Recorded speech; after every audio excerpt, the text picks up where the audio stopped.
All right, welcome back, everybody. So we're gonna begin our mover array now. So we want to make 1,000 movers, all moving at the same time.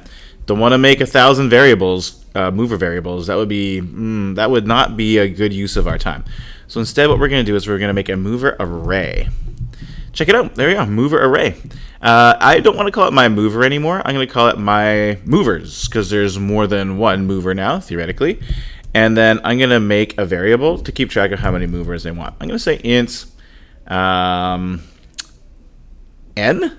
It sounds kind of boring. Let's say we want, let's start with a conservative amount of movers. Let's say we want 50 movers, okay?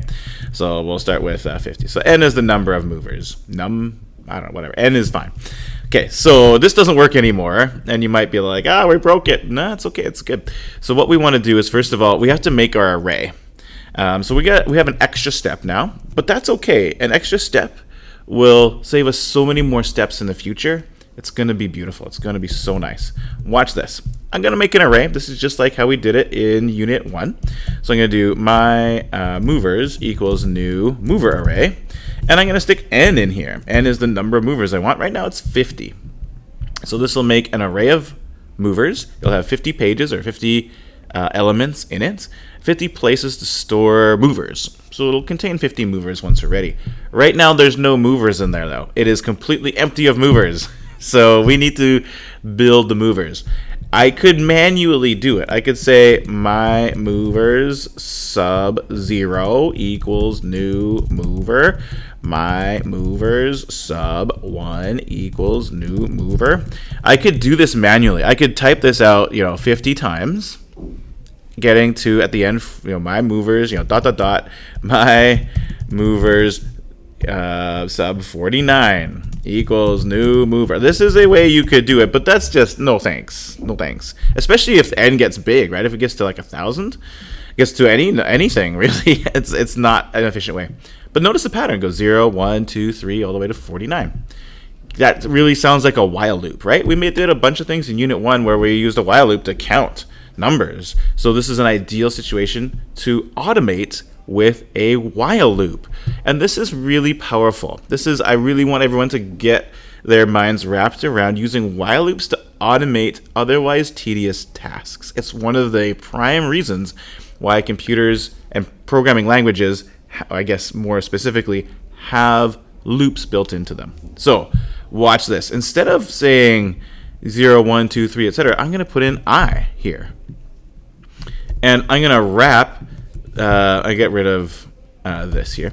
I'm going to wrap this piece of code. I'm going to wrap this piece of code in a while loop that's going to run that line over and over again with a new value of I each time. Okay, so let's do it.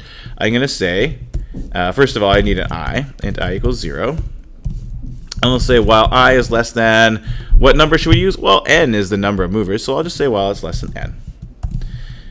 I'll do this, and then I will do I++ to go to the next page, flip the page, so to speak. So check it out. That's my setup. You might have some leftover code from our original example, so make sure to delete any other reference to my mover or whatever. But this while loop now will start at 0 and go up by 1, 2, 3, 4, 5, all the way to 49 will be the last number, and it will make the movers automatically. And that goes for no matter what number we put here. If I put 1,000, this code doesn't have to get longer. If I put 1,000,000, I don't have to add more code. This while loop will make as many movers as it's told to. So that's great. So now we have a whole bunch of movers. So this doesn't work anymore down here, and the reason is because the movers are in an array now, right? So I have to say my movers sub 0, If I do this, like we made a mover at index 0, right? If I run this, it'll work. We will see the mover there. And again, I could do that manually. I could say, show the mover on page 2. And look, there's 2 movers now. Show the mover on page, the third page, page 2. And now we can see, you can almost see that there's like 3 of them now, right?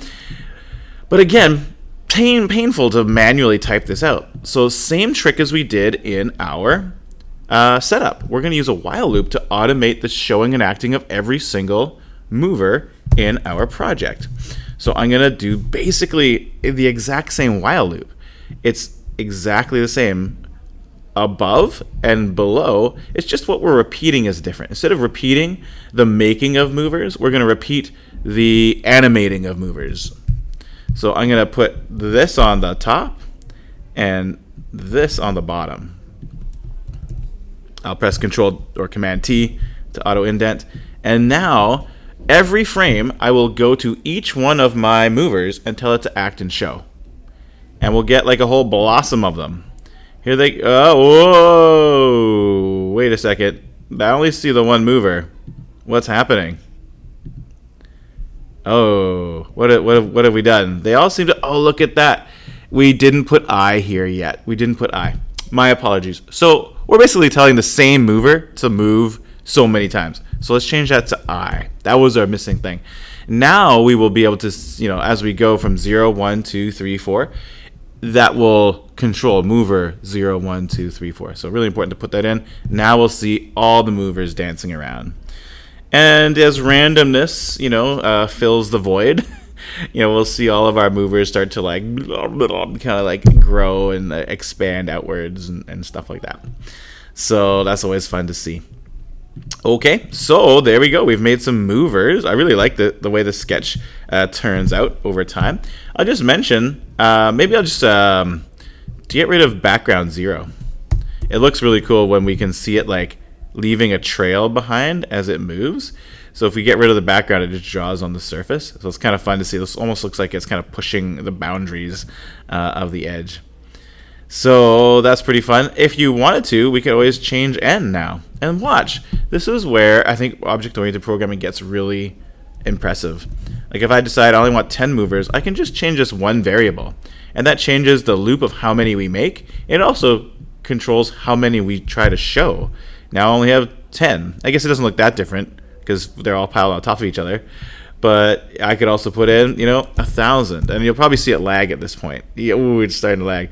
But there'll be 1,000 of them on top of each other. And that's pretty fun. You can definitely see there's more of them. But yeah, the lag is a little bit harsh. But I'm just changing one number. That's changing how many things I have on the screen. And that's so good. So that's just magnifying our ability. That's really what it's all about. It's magnifying the power of our code to do many things. So that's that. And in our next video, we'll take a look at our first checkpoint of Unit 2, where we're going to be looking at modifying the movers. Okay? Thanks, everybody.